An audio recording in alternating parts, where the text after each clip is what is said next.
এখন একজন গ্রামের সাধারণ বাবা, ও আর আমার আব্বুর কিন্তু রাগ প্রচুর। পড়াশোনা করার জন্য পাঠাইছে। কি করছ এগুলা করার জন্যে? ওরা এসে বাসায় এসে ধানের কাজ করবে, ওর দরকার নেই কাজ করার। বোঝানো যেত না। পুরো রাগটা আমার আম্মুর উপর পড়তো। মানে বুঝতাম বাসায় গেলে যে বাসায় কিছু একটা ঘটছে। খাওয়া-দাওয়া নাই, বন্ধ সবকিছু। কিন্তু আমি আবার এগুলা গুরুত্ব না দিয়ে আমি মেসে চলে যাইতাম। তো এখানে আবার দেখলাম যে মোবাইলদের সাথে আমি যদি যাই, কোনদিন আমি ২ কেজি ৩ কেজি মধু পাই এভাবেই। হুম। কিন্তু যেদিন আবার যাই না দেখি সেদিন ৯-১০ কেজি পেয়ে গেছে।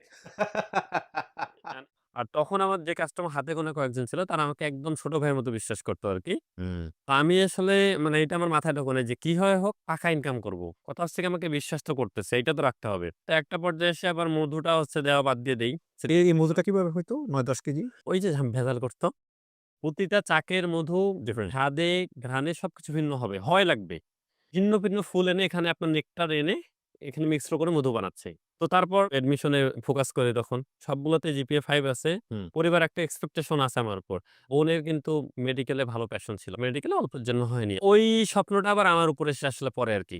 রেটিনা মেডিকেলে যখন ভর্তি তখন ফুল দমে পড়াশোনা এবং আমার আজকে যে চশমা দেখতে পাচ্ছেন এটা ওই পরিশ্রমের সময়ের কারণেই। ফসল। হ্যাঁ, ৪ থেকে ৫ ঘন্টা ঘুম পাড়ছিলাম, এত পরিমাণ করছিলাম। মেডিকেল আমার ফার্স্ট টাইম যেটা, ওটা আমার ৩ মার্কের জন্য হয়নি। ওখানে আমি যাই, এভারেজ স্বপ্ন যেটা ডাক্তার হবো, গ্রামে গিয়ে মানুষের সেবা করব।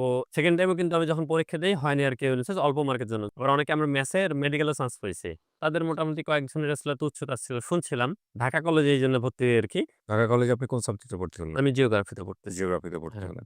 এবং আপনার টার্গেট ছিল ঢাকাতে শিফট হইতে হবে। হ্যাঁ, ঢাকাতে শিফট হয়ে যাই। আমরা রংপুরে যে আমার বিজনেস পার্টনারও যে ছিল আরকি ৪ জনের। এর ভিতরে মানে আমার যে বেস্ট ফ্রেন্ড ছিল, একটার পর একটা বাধা আসতেই ছিল, লস খাচ্ছিলাম। তো পরবর্তীতে আর থাকে না আমাদের সঙ্গে, চলে যায়। ওকে। তখন তখন আমরা আপনারা ৩ জন ছিলাম। ৩ জন। জি। হ্যাঁ, তো ঢাকায় এসে থাকবো আসলে কোথায়? আমার যে বন্ধু ছিল রুমমেট, ও আবার কিন্তু ফ্ল্যাট নিছিল। বন্ধুদের সাথে শেয়ার করে। ওর ওখানে আমি ১ মাস উঠছিলাম। তখন আমাদের পকেটে কোন টাকা নাই। বাসা থেকে আর কত টাকা নিব? তা করোনার পরবর্তীতে পারিবারিক অবস্থা ভালো ছিল না। হুম। আর করোনার পরবর্তীতে আমার বাসায় আবার এক দুধের গাভী ছিল, ওই গরুটা মারা যায়। তো পাশাপাশি ওই ইনকামটাও আমাদের আসলে বাদ চলে গেছিল। হুম। পরবর্তীতে আমের বিজনেস এসে যায়। গতবার যেমন আমি এক্সপোর্ট থেকেই কাজ করতে পারতেছিলাম। তো আমি এবার ঢাকা কলেজে ভর্তি হইছি। এখান থেকে গেলে আবার আমাদের কিন্তু ৳৬০০ থেকে ৳৭০০ ভাড়া লাগে।